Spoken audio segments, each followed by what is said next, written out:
Hi, this is Doug and Brad with the Darksliders podcast. Hello, everyone.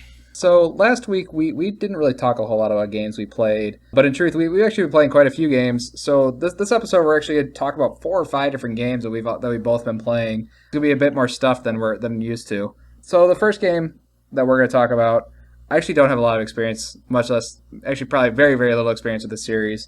But me and Brad both played the Vita version of Geometry Wars 3.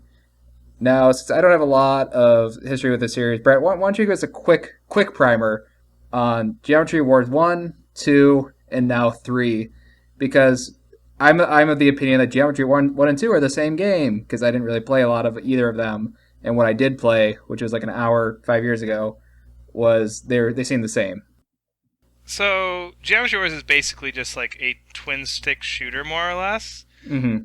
But basically, you're a little ship, and a bunch of shapes pop up around you, and you shoot the little shapes, and you try and score as many points as possible.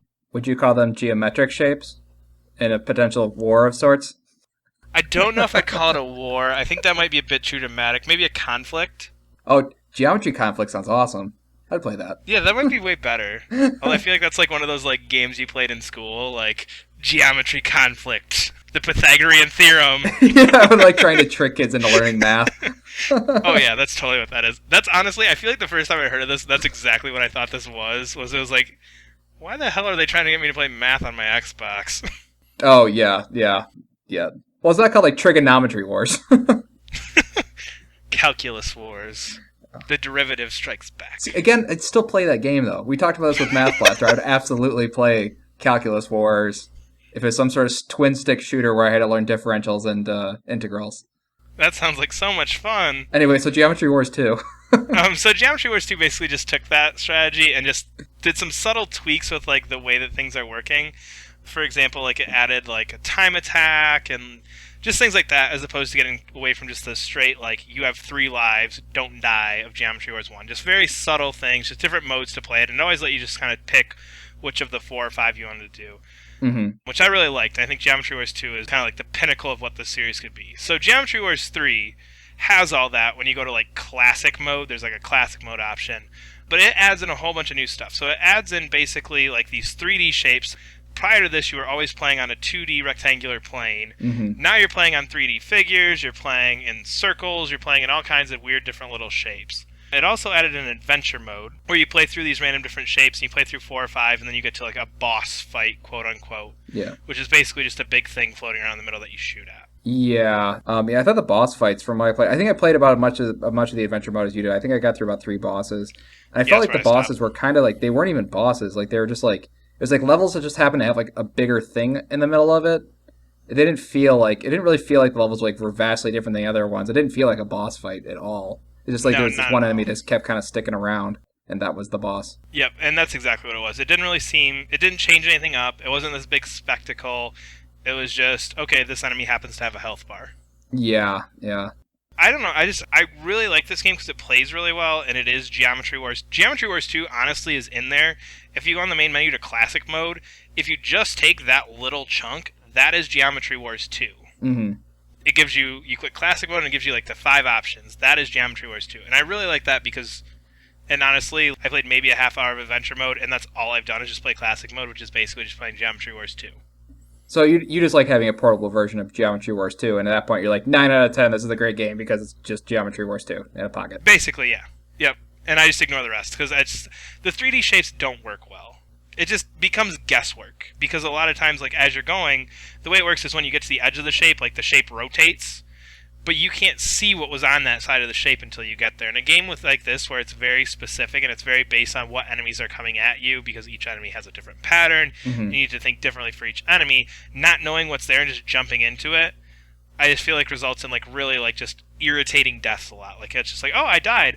I don't know why I died, but I died. Yeah, that's my perspective on this is because, like I said, I haven't played a lot of Geometry Wars 1 and 2, so I can't really comment on the 2D gameplay, but I can comment on the 3D gameplay because I played a lot of Super Stardust HD, like a ton of Super Stardust HD. I don't know, I put like maybe 30, 40, probably maybe more of that hours into that game. So what I was kind of coming into this game was I was expecting Super Stardust HD because I was actually excited for the 3D stuff. I wasn't really excited for the 2D stuff that much because I just I didn't really care for Geometry Wars. I just didn't have an opportunity. I really just didn't have an Xbox, and that's why I haven't played it. But like you were saying with the 3D shapes, this game far more than Super Stardust, which kind of I wouldn't say it started. I'm sure it's not the first. Did like a shooting on a sphere as opposed to a 2D plane. In Super Stardust HD, there's a very distinct difference between how they do 3D shapes in Geometry Wars and Super Stardust. Is in Super Stardust, the sphere that you're on a shape, and the only shape that you have is a sphere, is transparent.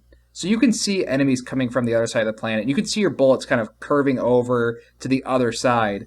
But in Geometry Wars, the shape that you're on is opaque. So you can't really see what's on the other side. Like, you can know that, like, oh, an enemy went over that side, then he's going to be on that side when I go over. But because you can't see them, there's a lot of times, like you're saying, when the view switches, you'll just, like, run to an enemy. You had no idea it was there because it just spawned there. I was getting too surprised by enemies, but I wasn't surprised, like, oh, that enemy moved in a way that I wasn't expecting. I was like, the enemy even existed. There'd be points where, like, I blew up and I was like, I have no idea what just killed me. I have, like, absolutely no idea.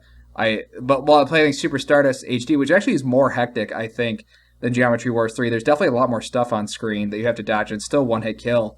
Even though it was more hectic, I still had an idea of what was going on. And this one, I think largely because of the opaque shapes, and the fact that the shapes are actually kind of small. Like, you don't have a whole lot of room to maneuver around them. If the camera constantly switching and moving around to meet some of the shapes, I don't know, it was just really confusing. I didn't like it too much. See, I would say I think you need to go into classic mode and just pick Retro Evolved and try that and play that, and you will like that, because that game is fantastic. That chunk of this game is fantastic, and it works really well, and I love it, and it's perfect for Vita. It runs really well. Everything's great about it. It's just like it's buried in there, and you have to kind of ignore the new junk to get to the awesome game. That's what kind of bugs me, though, because I feel like the new junk, like, I don't think it's like just a soulless rehash. I think people really did think it's like, we need to change Geometry Wars. How do we do that? Because I think with Geometry Wars, like you're saying like that's about as perfect as this game was going to get. So what could they do to change it? I agree with that too, and this is one of those things where I feel like you could have just HD'd, quote unquote, Geometry Wars 2. But it was already HD. Like, it couldn't be more HD. I'm HD'd. Okay, HD'd the wrong thing. I mean, like, you could have just prettied it up and, like, changed, like, one or two small things with it and just re-released Geometry Wars 2 for everything other than Xbox 360, and I think people would have been happy with that. I can understand I think this is one of those things where they thought too hard, and they're like, oh man, we can finally give Geometry Wars to people who don't have an Xbox 360. Let's go crazy and try something new and just completely, like, change this and add this in, and it didn't work. Yeah. At least it didn't for me, and I know there's some people who probably like it, but I think the adventure mode and I think the 3D shapes, it just takes away an element of strategy and planning that Geometry Wars 1 and 2 required. Damn. Okay. I definitely don't think I could put it better than that. And, yeah, I don't know. If you like this, you should also play Super Stardust HD, because I know you haven't actually played that game, have you? I have not. No, I've thought about buying it a couple times. I know it's like been cheap on PSN, and I just never got around to it. Yeah, I have got to imagine a PS4 version is coming. Actually, there might already be a PS4 version. Now I think about it. So yeah, if you like if you want Geometry Wars 2 in your pocket, then you should get this for Vita. I don't know. Would you recommend a console version though? Would you recommend a console version? If you have never played Geometry Wars, yes. If you have it for 360, no. But if you've never played it, yes. Okay. I think the great aspect of this is such a great portable game that you can just play it. I mean, getting a relatively high score, I mean, I'm not top 50 or anything crazy, but getting a fairly decent score only takes 5 or 10 minutes. It's a perfect Vita game. So Brett's not going to have a lot to say about this next game. This was a game I got during that sci-fi sale. And this game is called I'm going to pronounce this wrong. Soldner?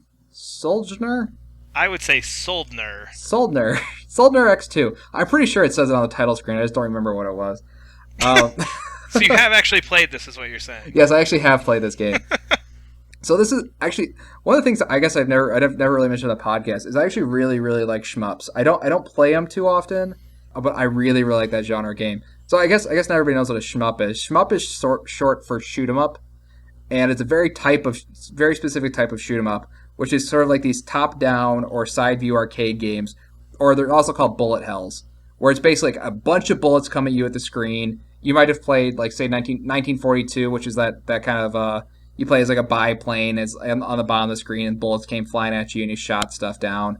I feel like Ikaruga is kind of like the main go-to example. Oh well, I just assume people haven't played Ikaruga. I feel like that's a pretty fairly well-known game. Really? Okay. Well, if you played Ikaruga, well, I feel if somebody's played Ikaruga, they don't need to know what a shmup is.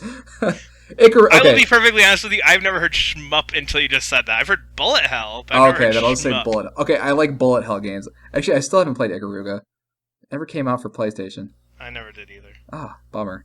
Man, we are not good at this. Anyway, but I like these types of games because I did play Jamestown. I've played Death Smiles. I've played a little bit of Ikaruga. I don't know, a few of these. Anyway, so one of these came out on Vita called Soldner X2 Final Prototype, I believe, which is basically a complete version of Soldner X2. It's kind of hard describing what makes this one better than any other shoot 'em up game out there, or bullet hell game. I would say not a lot. I would say if you just like those games, this is just a really, really fun version of that you can get on your portable. I guess the basic gameplay is you are a spaceship traveling through space and shooting other spaceships. Well, that sounds pretty simple. Yeah, there's not a lot else to it. I was trying to think, I was like, what makes this game special? Not a whole lot. But that doesn't mean it's bad. It's actually a really, really, really good shoot 'em up. It's really, really fast. It's really difficult. And your first playthrough, I guess a lot of people aren't used to this. Like, as I'm sitting here talking about this game, it's an awesome, awesome game, but it takes you maybe a half hour to beat. People who haven't played this sort of game type before, they might like come in expecting it to be like a 10-hour game, and they'll be like, "Oh, what the hell? They said this game is awesome. And it's only a half hour long." But I feel like that's like a genre thing. Like, nobody puts that on the box for like a fighting game. Like, you can beat this in a half hour. You know what I mean? Yeah, that's true. I just feel like if somebody's like completely brand new to this sort of gameplay, like they just would not realize that, because it does feel like a game that should be sort of longer, because it's really only I don't know, 5 or 6 levels. So when you beat those 5 or 6 levels, like that's it. That's the whole game, and the whole game is just repeating those levels. This game has a little bit different, where they have like secret coins on each level, and then once you get like 4 or 5 secret coins on each level, then it opens up a new map. The problem with this, though, is they don't really give you any indication of which enemy has a secret coin. So, like, you could just blow up some, like, really random, tiny-ass enemy that's on the screen for a split second, and that one has a secret coin. But basically what you need to do is you need to collect all the secret coins for 4 levels before you even unlock, like, one of the other 3 secret levels. That sounds really irritating. Yeah, no, it is kind of irritating, and I was kind of hoping that, like, if I say got one level with all of my 100% tokens, then that'd unlock another one. But it's like, oh, I have to do this through 4 different levels. So you have to replay the game like at least 3 times before you're going to open up any of the other levels. But I feel like that's kind of like the way these games work, because I feel like all these games are based on something weird like that, or like just pure like beat your previous score. Yeah, and the cool thing too with these games is they generally have like a shite ton of difficulty settings. So when you play on normal, it's gonna be a lot different than playing on something like extreme difficulty.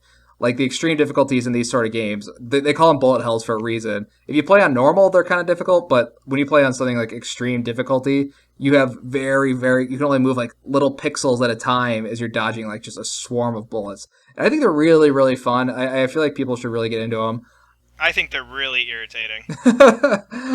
Well, I'm surprised you say that, because you like that sort of instant replay sort of game, and this is definitely one of those like instant, oh, I died, let's just get right back in the battle. That is weird. That's a good point. I feel like I should like this. I don't know. I've only played a couple, and I don't know. I don't like them. I don't know why. I don't like them. They're not fun. When's the last time you played one? Like, what's the last one? If you haven't played Ikaruga, like, what's the game you played before that then? I don't know. I feel like I've played a couple, but I can't think of any. Then maybe you should probably get one. That might be a good idea.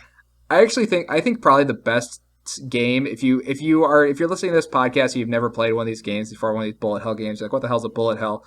Right now you can get on PC and PS4 a game called Jamestown. And Jamestown, I think, is probably the perfect introduction to this sort of gameplay. It starts out really, really easy for beginners, and if you're experienced with these series as well, they get really, really tough on the harder difficulties. But that game is actually designed to sort of introduce people to this sort of gameplay. So pick up Jamestown if you're already like pretty well versed in shmups. This and Bullet Hells, like this is a really good game. I think you should pick it up. And just for the sake of having a Bullet Hell on the Vita, because I think there's only like maybe 2 or 3, and this one's just pretty damn good. So next game, I guess we can both talk about. Actually, I'm kind of excited to talk about this one a lot.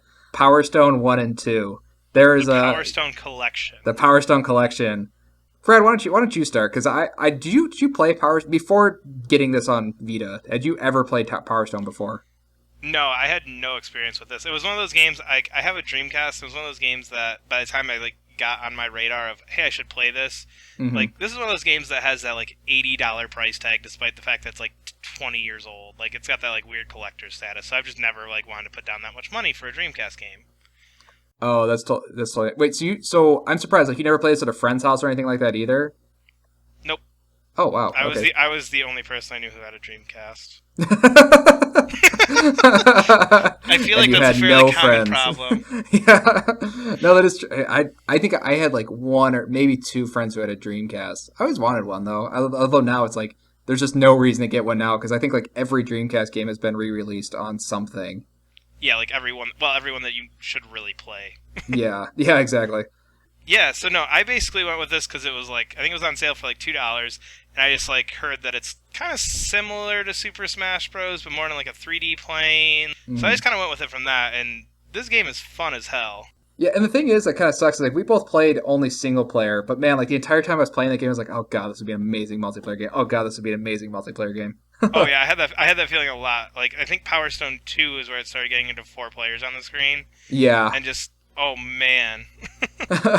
So yeah, my only impression from the series is like I actually did play it back in the day. This was a series like I think I played once at a friend's house for maybe an hour, and that was like my entire experience with the game. But I remember that so vividly that I was like, man, this is like the best game I've ever played. I just never touched it. And I don't know, when did this game come out? Like when we were I don't know, middle school probably. Probably middle school because it was Dreamcast. That would have been what, late 90s? Yeah, so like at least 10 years ago, at least a decade or so ago and a half. So when I got this, I was like, there's no way this game's going to kind of live up to that thought as a kid. Because I mean, games have moved so far, but the thing that I think the reason this game kind of holds up so well, I guess to describe first of all, what is this game? So you said it's a little bit like Super Smash Brothers, but so what it actually is, it's a 4-player brawler game like Super Smash Brothers, has simple controls like Super Smash Brothers, but instead of being on a 2D plane, it's on a 3D plane, which actually matters quite a bit. So it plays more like Die Hard Arcade. Is that a game that people would know? No, because I have no reference point for that game. What's like another? Well, what are those? Those arcade games that are kind of like this? Yeah, like the Simpsons game almost. Yeah, okay, that's a better reference. Kind of like the Simpsons game. That's a way better reference. Yeah. Or X-Men. Or okay, see, if you play Die Hard Arcade, you know that would be the absolute perfect reference. Anyway, it doesn't matter. It's it's a 3D brawler. So it's got that immediate. I think the thing that I like is that because of the simple controls, like you can just pick it up immediately. Oh yeah, there's no real like learning curve for this. I think I fought like the first match. I was like, what the hell am I doing? And like after that first match, like, oh okay, I got it. Yeah, I know. It's like I know exactly what I'm doing. Oh, okay, I got this. It's just like, oh, I just got to beat the other guy. I'm sure there's some strategy to it, but it felt like I have no idea how the balance of the game was, but it definitely didn't feel like they had like really made this like a Tekken-like game, or it felt like there's like kind of no balancing whatsoever. Because sometimes the guy could get the drop on you really quick, and you could get the drop on him really quick, and it didn't seem to really matter. It kind of felt like a random crapshoot on some of the harder difficulties, like who would get the hit in first. Yeah, and I kind of feel like it has that Smash Brothers effect where you can just play this game and just be like, I don't care, I'm just going to have fun with it, or you could probably take a whole bunch of time to learn some intricacies with it. Yeah, that's what I kind of like, and I think the reason that this game kind of feels why I liked it more than I expected is that this sort of genre, it feels like Power Stone is the only game that's like Power Stone, or it's like at least the only game that I've played that's like Power Stone. Yeah, I could not name another game that has Smash Bros. Is a comparison, but it's a fairly like distant comparison. Yeah, especially because the 3D gameplay like really matters a lot. It's a completely different experience when you're playing in 3D. But to me, it almost feels like this type of gameplay could potentially be better than Smash. but nobody's, for whatever, I'm so surprised that nobody's ever used this. Actually, I think there are some games that have used this. Now that I think about it, there's a Digimon game that did, but it wasn't very good. But I just felt like this sort of gameplay has so much potential, and it's like, oh, why the hell has nobody done this in years? Yeah, I kind of had that same thought of just like, why is there not more of this? Like, who do I need to talk to right now to make Power Stone 3? Or not even Power Stone 3, just any game with this. In my mind, I'm thinking like, what was the name? Like PlayStation All Stars Battle Royale or whatever. Like, Yeah. why didn't they go this route instead of just being like a fairly blatant Smash Brothers clone? Honestly, the entire time I was playing this, I was like, this like all I can think of is PlayStation All Stars Battles Royale 2.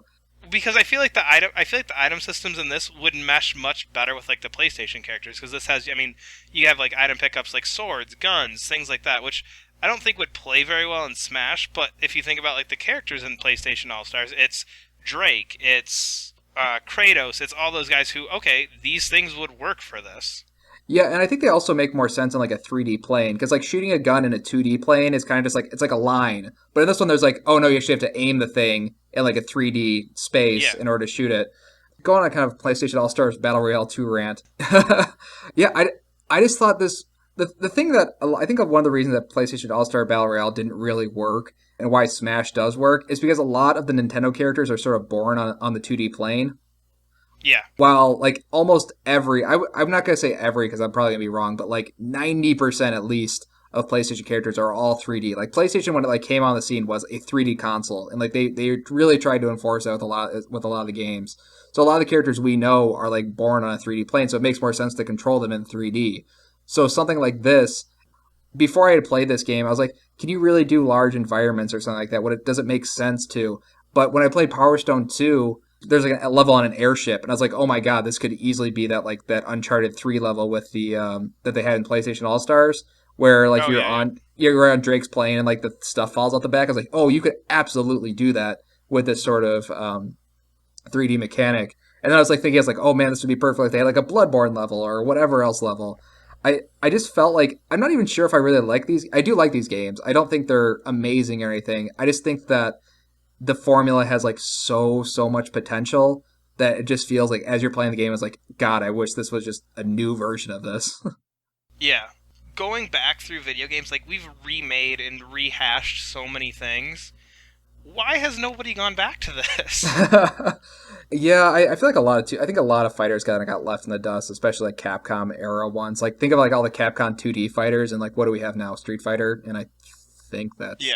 in Marvel versus Capcom, which is basically Street Fighter versus Marvel. We put Spider-Man in Street Fighter and gave you some crazy powers. Yay! I gotta imagine too, because honestly, like when I'm thinking, like in the back of my head too, I'm like, Street Fighter V, Capcom and Sony are getting along really well, and Adam Boyes, the current third party relations guy at Sony, used to work for Capcom. Like that's where he started.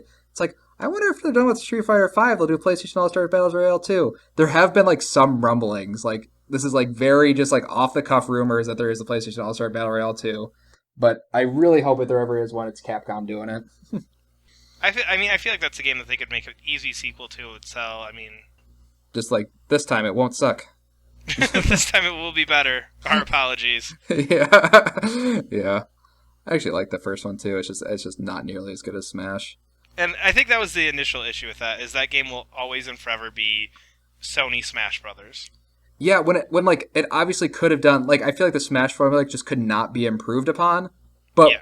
Power Stone like there's so many like obvious ways this thing could be improved upon. It's like oh why didn't they just use that like because it couldn't just be instantly compared to Smash. Yeah, and I think that was the downfall of the game. That is a very solid game, but you're competing against Smash Bros. Come on now, like Yeah. you can't do that. Yeah, it's like the game that's the best in the genre it created. Yeah. So I guess that was more of talk about that was. I don't know if we really talked But a lot Power about the Stone game. 1 and 2. Yeah. Great game. Great Go play games. them. Yeah, great games. Definitely worth $2 to at least. Like, yeah, I think at least just to get this game in more people's hands, so more people can complain that there aren't more of these.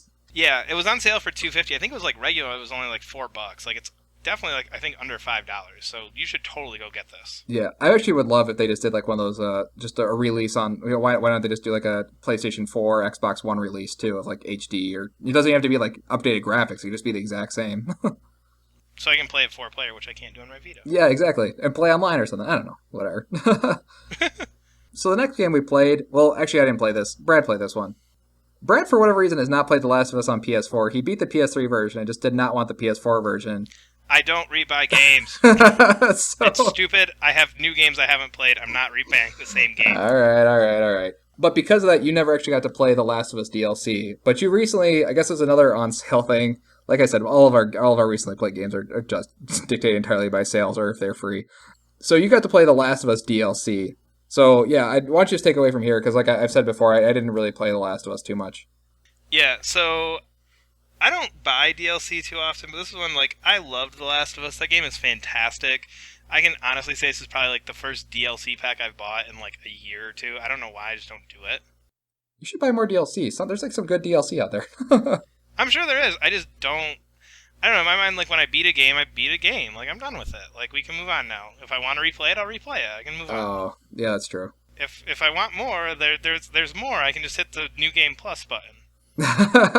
Yeah, I guess that's true. I always feel it's like never quite as good as the original, whatever you're playing. Exactly, and I think, like, when DLC first came out, I bought it like crazy, but just, like, it got to the point where it's like, okay, this is the same thing, but now I'm in a snowy place.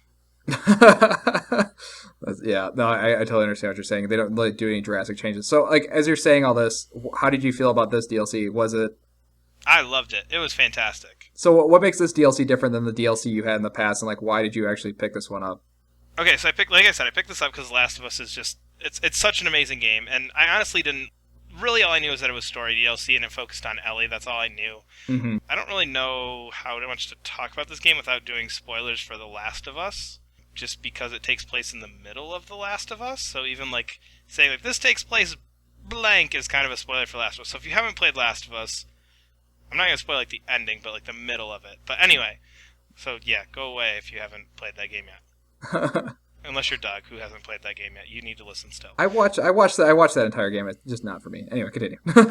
Anyway, so this game takes place in two different or the DLC pack takes place in two different time periods. So one takes place like pre everything in The Last of Us, and one takes place towards the middle of the game, maybe like 3/4 of the way through. Joel gets hurt, he gets impaled like on that post or something when I think it's the fireflies he's fighting with, and Ellie kind of goes and takes care of him and all that. And it basically, the main part of this that takes place concurrently with The Last of Us is basically just Ellie going to find a first aid kit. That's the entire story. Oh, really? Oh, that's kind of cool.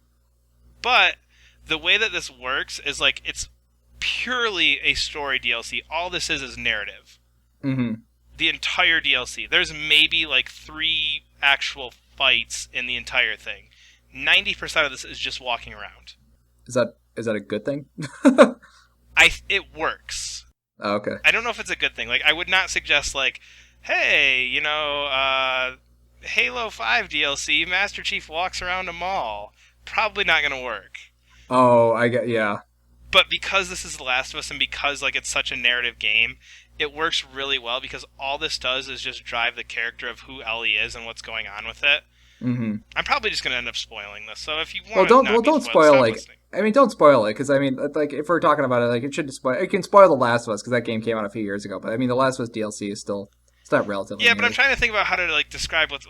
Okay, well, anyway, so, basically, like I said, it takes place 2 concurrent parts. So, the part where there's any fighting, you're always just looking for supplies. So, basically, it starts out, you're going through this mall, and it's an abandoned mall, and you're trying to find a first aid kit to help Joel. Mm-hmm. And you kind of run into, a couple of, like, the zombie things, the clickers and everything as you're going through there. But then it flashes back, and it goes back to Ellie and Riley, who's a character that's not hugely focused on in the main game, which is mentioned a few times, but is basically, like, Ellie's best friend before all this, like, she gets paired up with Joel and all that kind of stuff. Yeah. But basically, it's just them walking around this mall. And basically, Riley comes back, and Ellie hasn't seen her in a long time. She's like, hey, let's go check out this cool place I found. And it's this abandoned mall, and you're just kind of walking through it, and you're just kind of seeing what's there. And that's really the entire thing. But what you're seeing is you're seeing kind of this character of Ellie, like, evolve through it. And, like, again, like, the big... I'm going to spoil it. Like, I have to. To, like, explain why this is good, I have to spoil it. Okay. Basically what happens is Joel's character in The Last of Us, like, the big thing with that is, like, he lost his daughter, like, he's going through all this, like, it's this big personal tragedy. Mm-hmm. In the DLC, Ellie's best friend dies. That's a no. Okay, to be clear, that is a known thing in The Last of Us. Like, you know that her friend dies. But you don't necessarily know that it's going to happen in, like, you know what I mean? Oh, okay, yeah, I guess that's true. Like, that is, like, to spoil it completely, that is the final scene. Okay. So, I mean, yes, you know it's coming, but, like, at the same time, like, you don't necessarily know if this is when it happens. But it really just, like, establishes this connection because you just see, like, the relationship between those two in a very similar way to the way you see Joel and his daughter in the opening scene of The Last of Us. Mm-hmm. That they just have this, like, really personal connection between the two of them. It just really works well to kind of, like, establish this, like, okay, this is why Ellie and Joel work so well together. Because they're both coming from the same place of right before they, before they met up with each other, he lost his daughter, she loses her best friend, and it's really interesting to see because if you play the original game, Ellie's character for the most part has this like really kind of serious tone, like this we're just going to get through this tone, and this is like completely like opposite. It's like happy-go-lucky Ellie, she's like excited, you go in an arcade, and she's like super pumped to play a video game, like it's just really weird contrasting with the original story, and especially because the way it works is you play like 20 minutes of just like happy-go-lucky Ellie running through a mall, and then 20 minutes of Ellie desperately searching for supplies trying to save Joel. Oh shit, that is actually kind of cool. I got chills. Yeah, it's so good. Like the way it's set up is just really, really good, and just the going back and forth is crazy. Like, and it's really, of course, I mean, it's Naughty Dog, so it's really well written. It's really, really well laid out. Everything works perfectly. It's awesome. Crap, I'm gonna actually have to play this. Every time you give like a review of a game that I like don't care about, it's like, crap, I need to actually probably play this. I mean, because gameplay wise, to be honest with you, if you want more gameplay, probably not the best DLC pack, just because, like I said, I mean, there's maybe 3 actual fights with people in this game. Yeah. I'm surprised, actually, the one thing I'm kind of surprised by is, like, as you're talking, that the presentation is kind of on par with the main game, because, like, a lot of times when I play, like, even story DLC, like, there's, like, something just kind of off about the animations, or there's just something kind of off, like, they just don't have quite the production value of, like, the main game. But from what I understand, like, this game is, like, it easily could have been in the main game. Not that I'm saying, like, it, that they, like, cut it or something like that, and it's like they cut it out for DLC later, but, like, it's, like, of the quality of the main game. Yeah, no, especially the part where you're, like, the part that's running concurrently with the Last of Us story, they totally could have thrown that part in, and it would have fit perfectly, it would have been great. I don't know if I mentioned this, but another part of why this works so well is so this mall that Ellie and her best friend, where her best friend dies, and she's spending, like, this is her last time with her best friend, it's the same place you're going through to get supplies to save Joel. Oh, awful. You're, like, walking past the store, and you're like, oh shit, they were just having, like, a squirt gun fight outside that store, like, 5 minutes ago, and now it's, like, completely destroyed and in shambles. Oh, weird. Is the environment like aged slightly depending on like which area you're in? Yeah, so like, cause I think it's not super crazy like time frame difference, but yeah, that's what I thought. It's like only like a year or something. Yeah, it's not very long at all. The initial frame is basically just abandoned, and now when you come back to it in the present time, so to speak, of the game, it's winter, so it's snow covered. Oh, okay. Oh, gotcha. Yeah. It's not like it's aged, it's more just like in a different season, so you can definitely tell the difference between the two of them. Mm-hmm. I don't know, it works so well. It's so good. If you liked The Last of Us, buy it, because it makes the story feel like that extra piece. Not necessarily that was missing, but it explains so well like who this character is. Do you regret not getting this on? I mean, this DLC came out a while ago. Do you like regret not getting it on PS3?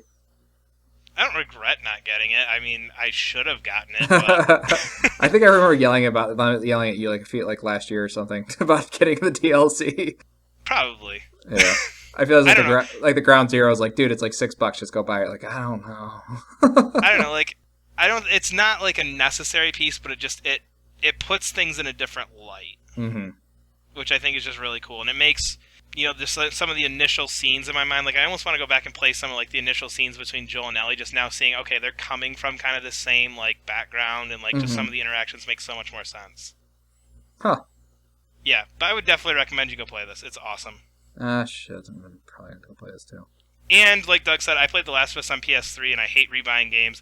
It is standalone on PS4, so even if you don't have Last of Us Remastered, you can just go buy the DLC. It was on sale this past week for $5. I think it's regularly $10. Do you have any intention of ever getting Last of Us Remastered now that you've played it in 60 frames per second and HD and everything? Not really. Okay. I don't know if we've talked about this on podcast. I don't care. 60 frames per second. Blah, blah, blah, blah. Ooh, their hair moves slightly better. Crazy. Yeah. All right. Speaking of slightly better looking, actually a lot better looking, news. Our news is better looking this week? No, Street Fighter V is though. That's probably true.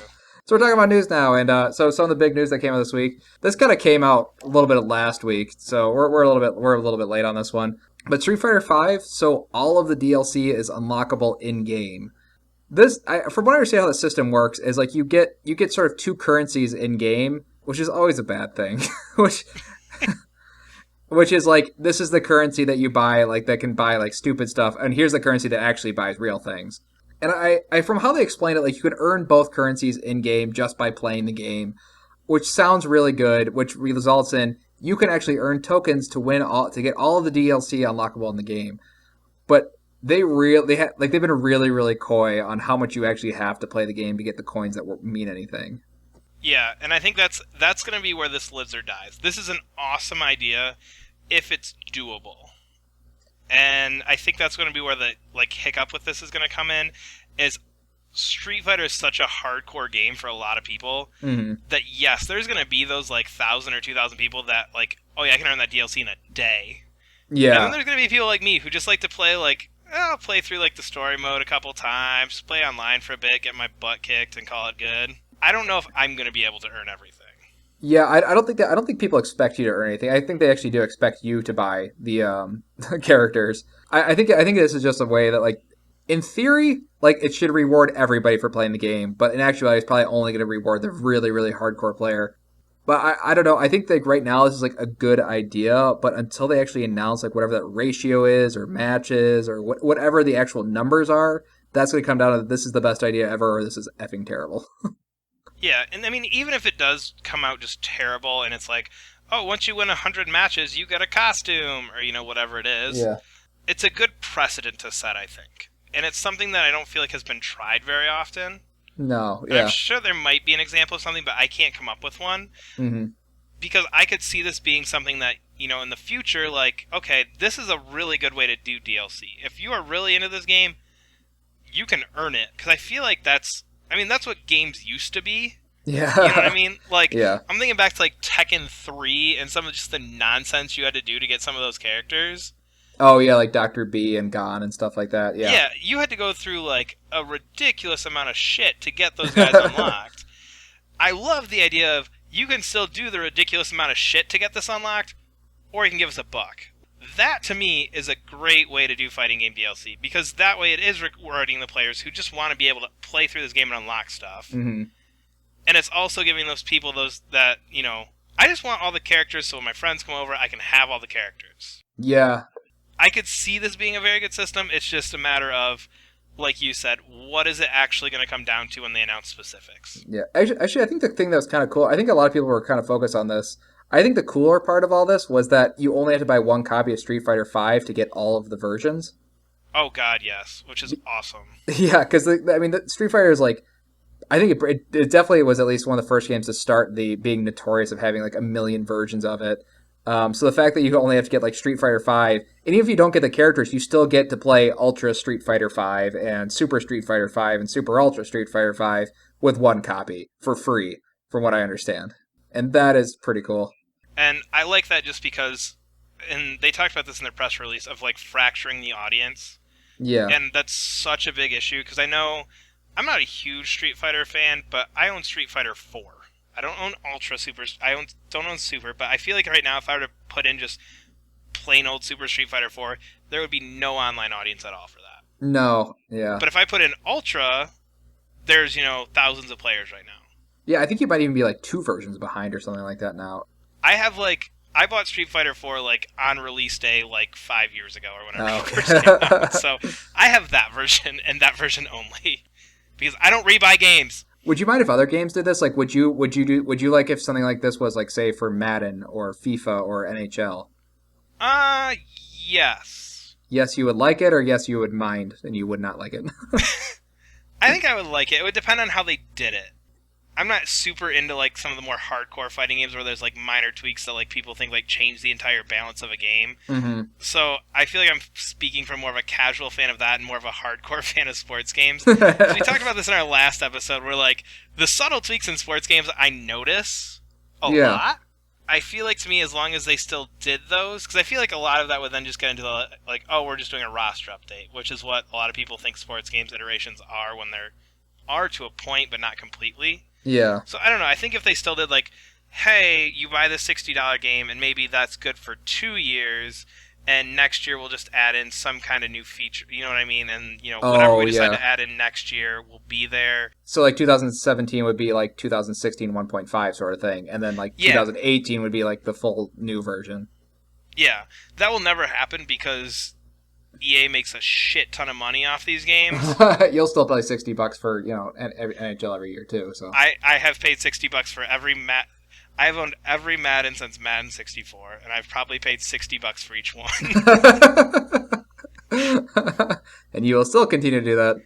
Actually, I think PS2 games only cost $50, so I paid $50 for each one, and then $60 for each one. So, Yeah. and the NHL has been the same for about the last 8 or 9 years. So anyway, Yeah. they know. I think they know they can get my money that way.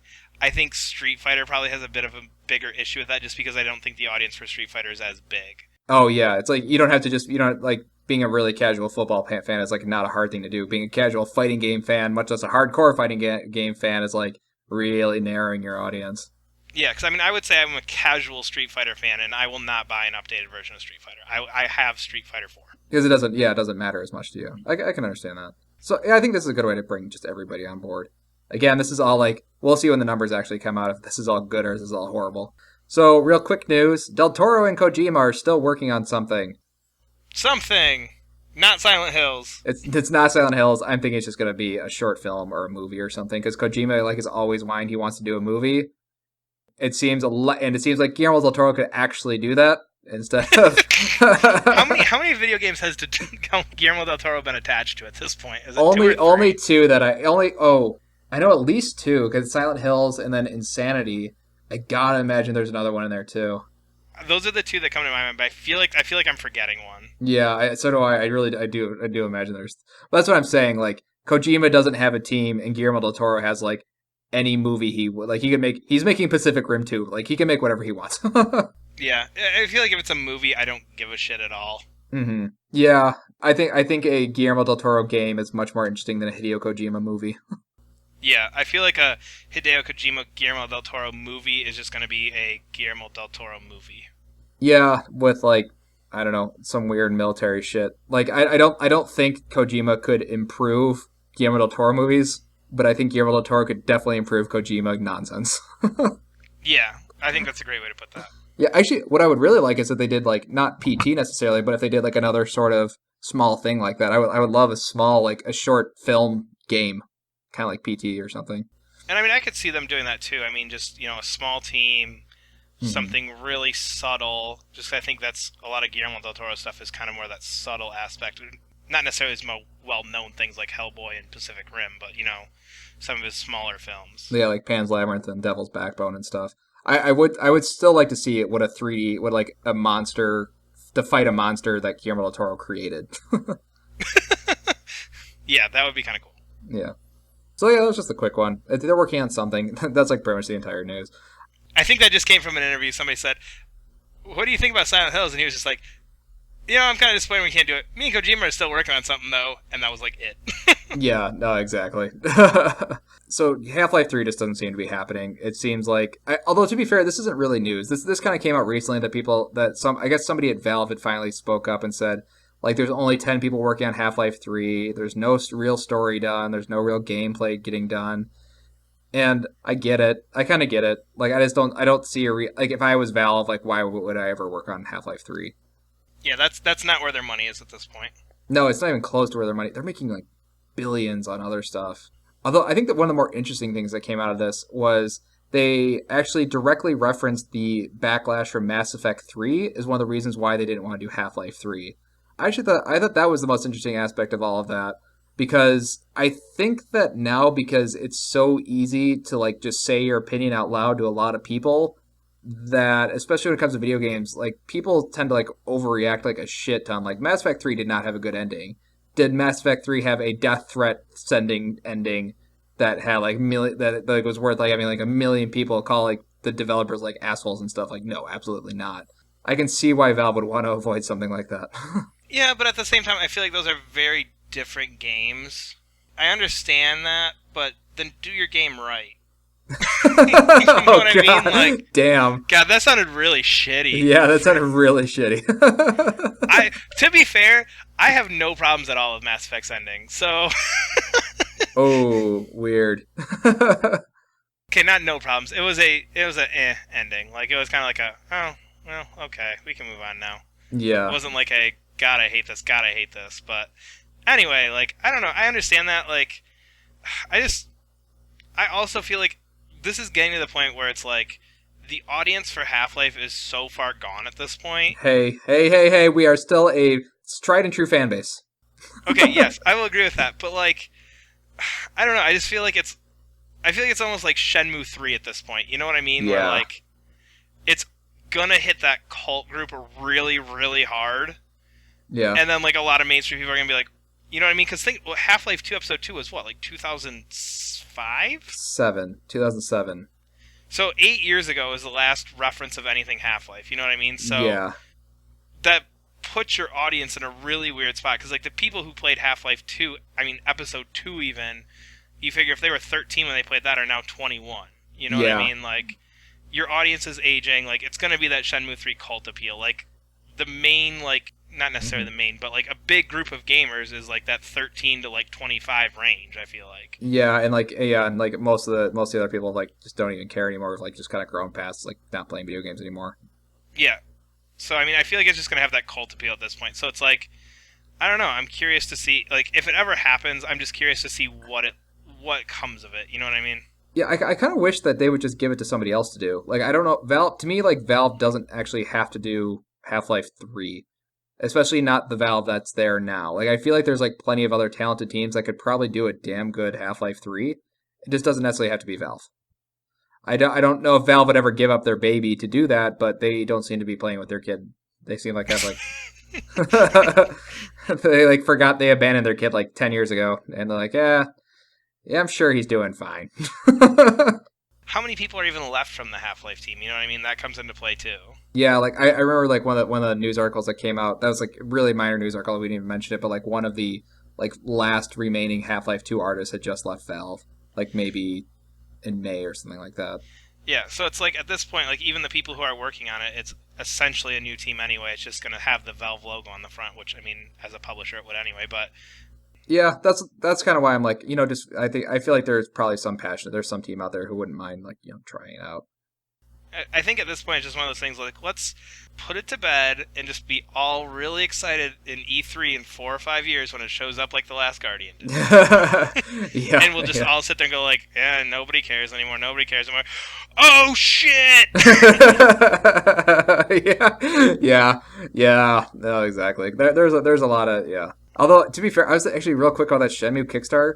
The average is $91 per person. That thing like made a Holy lot of money. shit! Yeah, I don't know if you knew that. Like I was thinking about because I remember reading someone mentioned like on NeoGAF that was like there wasn't a lot of people who signed up for that thing and they spent a lot of money. I was like, no, that's not true. But yeah, like the average was $90.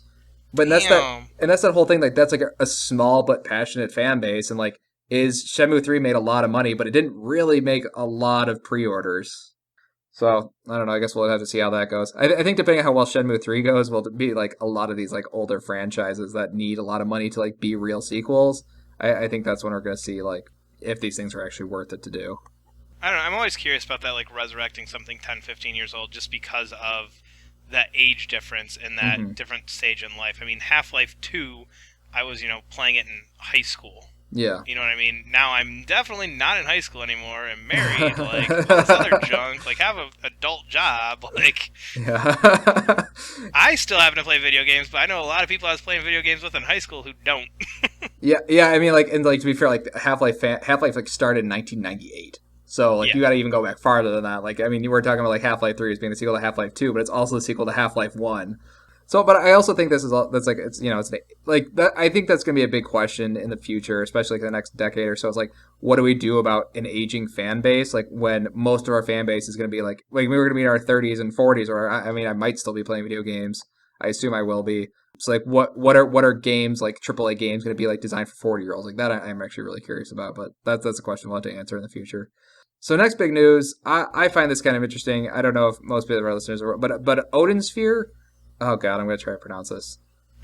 Good luck. Okay, Odin Sphere is the name of the original game. The new HD version is called Odin Sphere Life Dressier. Doesn't matter. The Oh, Furustifa. well, it actually does matter. The reason it has a stupid subtitle is because they're actually doing a lot to tweak this game. No, Brad, have you never heard of Odin Sphere? Have you? Nope. Okay, so Odin Sphere to me was my first Vanillaware game. So Vanillaware, I'm not gonna say started on PS2, but they definitely popularized on PS2. And Odin Sphere was like one of their first like really big breakout games, and even then it was still sort of like a culty kind of game. What Odin Sphere is, it's a side-scrolling action RPG. Kind of, it was not similar to Muramasa. It's just side-scrolling action RPG. Kind of one of the more interesting aspects of it was an alchemy system. And before you like lose your shit, because I don't like alchemy systems either, it was actually kind of cool because like what you had to do in order to do alchemy is actually to do it like on the battlefield while you were fighting. And how the alchemy worked is like you had seeds, and you'd have to plant different seeds next to each other or in combination with each other, and you grow different plants. So you'd actually have to, like, as the fight would go on, you'd have to like water your plant or like harvest your plant like in the middle of a fight. That sounds complicated. Well, it was actually really fun though. But if you needed health potions, what you do is you plant like health potion seeds so they grow into health potions later. Oh, that's kind of cool. Okay, I guess that's kind of cool. Yeah, or you could have like little turret versions of like plants. It was kind of like Plants vs Zombies is not the best way to describe it at all. But yeah, so you're saying Odin Sphere and Plants vs Zombies are the same game? Exactly. No, but it was kind of an interesting system. I remember it was like one of the few alchemy systems that like didn't annoy the shit out of me. And basically, it was just like a 2D fighting. It was just on a 2D plane. It was kind of like Muramasa, in which you just kind of fight. The fighting was not nearly as good as Muramasa.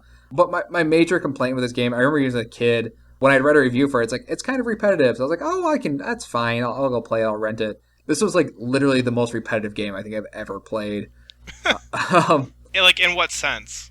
Do you know how Muramasa is like a little repetitive? Yes.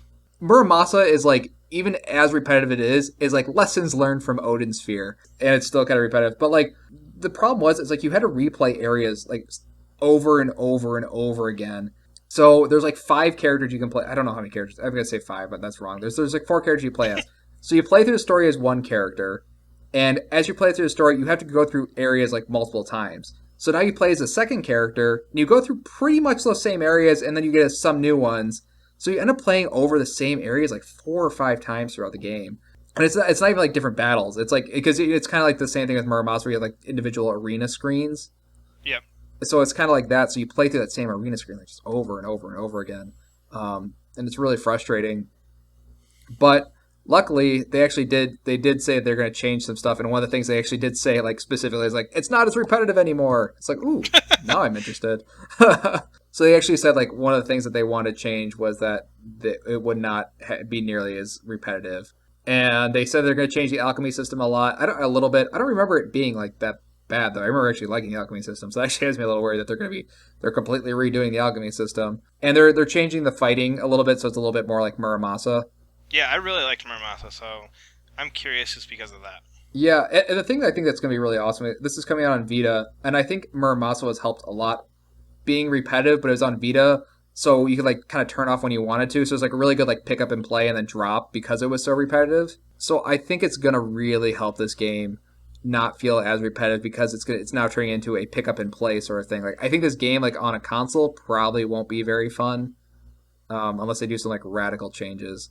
But I think for a portable system, it's gonna be pretty cool. Man, this is a Vita-heavy episode for all It three of is. you listening who actually have a Vita. I like my Vita. I mean, I although love my Vita. yeah, I got mine for free though, so I can't really. I paid for mine. Like now, I would probably buy one, but like, would I have bought one like 3 or 4 years ago when I got it? No, probably not. But yeah, yeah, I have a hard time recommending Vita to friends. But if you have one, if you already do have one, there's tons of really good games for it. So for our final news, this one's a little weird. Well, it's not weird. This is actually pretty clear cut. Tomb Raider: Rise of the Tomb Raider. Is it really called Tomb Raider: Rise of the Tomb Raider? I believe so. That cannot be the title of that game. I'm 90% sure. I definitely wrote that down, but I definitely might have just made that up when I wrote it down. But I'm 90% sure that's the name of this game. Oh, it is. It's called Tomb Raider: Rise of the Tomb Raider. Weird. Yeah. Okay. What a shitty name. Yeah, that's not a good name. Could have just called Rise of the Tomb Raider and just called. Wow, dang. Anyway. But if you don't have a Tomb Raider first, people will get confused because then when it's going alphabetically on the store, it'll have to be under R. Oh, that is. Damn, that's a good point. Maybe should change this. Probably should just change the subtitle just in general then. Tomb Raider, comma, Rise of. No, see, well, that's how you would do it alphabetically and still be okay. Anyway. Yeah. So when this game was announced, there's a lot of confusion over like, okay, is this exclusive? Is this not exclusive? It kind of is. It kind of isn't. And finally, we got our answer. In November, it's coming out for Xbox One. In early 2016, so I assume still in winter or maybe spring, it's going to come out to PC. And then it's not coming out till holiday 2016 for PS4, which I assume will be like whatever the Ultimate Edition with all the DLC and stuff. So the fact that it's coming out a year after Xbox One, I think is like, okay, I guess that makes sense. I think the most surprising thing about this news is how long it took them to say this. Yeah, that's the weirdest part to me is, I mean, because this was announced, last E3, I think? Yeah, no, it definitely was. Yeah. So, I mean, this has been, quote-unquote, an exclusive Xbox game, in quotes, for, like, over a year now, and they're finally like, 4 months from release, like, yeah, next year. Yeah, I feel like it was never really set in stone when the PS4 version was coming out, to the point where I think like they just weren't allowed to say when it was coming out because they didn't know. Like it could have been coming out like I don't know, like really soon after the Xbox One version, but like oh crap, we actually do need to make this like an exclusive, like because people keep asking us all the time is when's this. I mean, like the only question they got, like the Square got, was like when's this coming to PS4? Yeah, and I think that was just like the way they did it was just kind of that like we're gonna give you this little piece of information, we're gonna hold the rest back, and everybody kind of got really suspicious of like, oh, timed exclusive. A lot of times that time is like a month, Yeah, especially for like indie games and things like that. And this is kind of the first time a big name franchise has done this, so everybody kind of had that like, well, what the hell does that mean? Like what the hell? So I think it was just kind of weird they played it like that. I think if they would have just come out and said, like, it will be Xbox exclusive for a year, like, when they announced it, I think it would have gone over much better just because people, like, you wouldn't have put the conversation on when is PS4, you would have put the conversation on, okay, here's the game. Yeah, you know they should just do like I think what they do at like Sony conferences, they just say first on. Yeah, yep. Like just do that. Like that's fine. It's like when's the PS4? It's like well it'll come out eventually. It's like okay that just ends the questions. But like I think because they're so wishy washy about like whether or not it's exclusive, and I really don't think the Square crew like I don't think a deal was made yet of like when it was going to be on PS4. Like okay guys, how much are you guys going to pay us to make this super exclusive? I think even when it was announced, I don't even know, how far into production they were with it, if they even had a firm release date for the Xbox version. You know what I mean? Oh, yeah, that's true. Yeah. So it's like, yeah, it's going to be exclusive here. We don't know when it comes out on Xbox, so we definitely don't know when it's coming out on PS4. Oh, I guess that's true. Yeah, because I'm sure. Yeah, I guess that's true because they don't know whatever month is coming out, and then they can't. They don't know how many months they're going to add onto that to get the PS4 version. Yeah, and then I'm sure there was some kind of deal that like, okay, both systems need a holiday release, so maybe it was like a Xbox gets this holiday, then the next holiday season is, you know what I mean, or yeah. I was kind of surprised that it wasn't coming out on PS4 because I had thought like this original deal had all gone down because they didn't want to fight Uncharted during the holiday season. And this is now my favorite point is that 2016 Tomb Raider comes out for the first time on PS4. And that holiday season's when Uncharted comes out for PS4. Yeah, like they had an opportunity to like avoid that. Like I felt like this whole deal to begin with was because they were afraid of Uncharted 4. And now Uncharted 4 got delayed. It's like, well, shit, they could just release it on PS4 and there's nobody's gonna and people are definitely gonna buy it because there isn't an Uncharted 4. Yeah, I feel like you're really like cannibalizing your own sales there because you're going, okay, the only real game that has any similarities to ours, or not any similarities, but the game that Yeah. basically like are kind of the same thing, we're gonna put it on the same console for the first time right here. Yeah. I don't know whose idea that was, but somebody needs to think things through. Yeah. Yeah, I think their plan originally was like good. I think their plan originally was to like avoid it, but now that it's no longer there to avoid, it now seems like a really bad plan. I really hope there was just some like backdoor dealing inside Microsoft where it's like, oh shit, there's rumors Uncharted's getting delayed. Let's make Tomb Raider release the same time just to fuck with Sony. Yeah, yeah, no. My only question with this, and you brought it up, is I am going to be totally okay with this because I don't have an Xbox One, so I can't buy it this year unless I decide to break down and get one, Hmm. which probably won't happen. But my only question with this is if it comes out just as Tomb Raider, Rise of the Tomb Raider, Ultimate Tomb Raider Edition, just so you can throw Tomb Raider in the title one more time. Yeah. If it comes out initially on PS4 as that, I am going to be so happy. Like, I would rather have that. Yeah, that's like almost an entirely other discussion on like do you wait for the ultimate version where you get all the free DLC and stuff. But yeah, I feel like PS4 owners aren't going to feel totally ripped off because they are going to get that ultimate edition. If they don't get that ultimate edition, that's going to be really silly. But yeah, it's like because and especially like Sony could definitely jump on board with those guys. Like, oh yeah, we now have the ultimate edition. Like they lost the marketing on say the first version, but they're not going to lose the marketing on the whatever the ultimate edition is. Yeah, and frankly, like, if I'm going to buy something, I'd rather have all the DLC. I mean, that's saving me. I mean, essentially, that's saving us $30 over the Xbox version. Yeah. I mean, it's still coming a year later. I would still say it's definitely a win for Microsoft for getting that exclusive. I think honestly there probably would not have been nearly as much discussion about it if they're just like really upfront that this was not an exclusive. This is a first on Xbox One. Yeah, and I think somebody even, like, screen grabbed, like, it's not a PowerPoint, the slide or whatever that was behind Phil Spencer when he announced this, and it just said, exclusive on Xbox One. There was no first on or timed exclusive. It was straight up exclusive. Yeah, it said exclusive spring 2000. It said exclusive date. Yeah, but it like kind of insinuated that it was an exclusive, but no, it's like actually, well, no, actually, we might have just for that year. It's like, you guys, come on. But so, to be fair, Sony was also doing a lot of that during that E3 as well. They were doing a lot of like backhanded like what does exclusive mean and stuff like that. So Yeah. I yeah, definitely think we need to shift the vernacular to first on. I think that yeah. there is an exclusive and there is a first on. All right. So I guess that does it. That just about does it for our latest episode. If you guys liked what you heard, you can always follow us on Twitter at Darksliders_pod. We're also on YouTube, iTunes, SoundCloud, whatever you're listening to us on. You can probably subscribe to us on. So that was our whole episode. Hope you guys liked it. I guess we'll be here next week. Bye.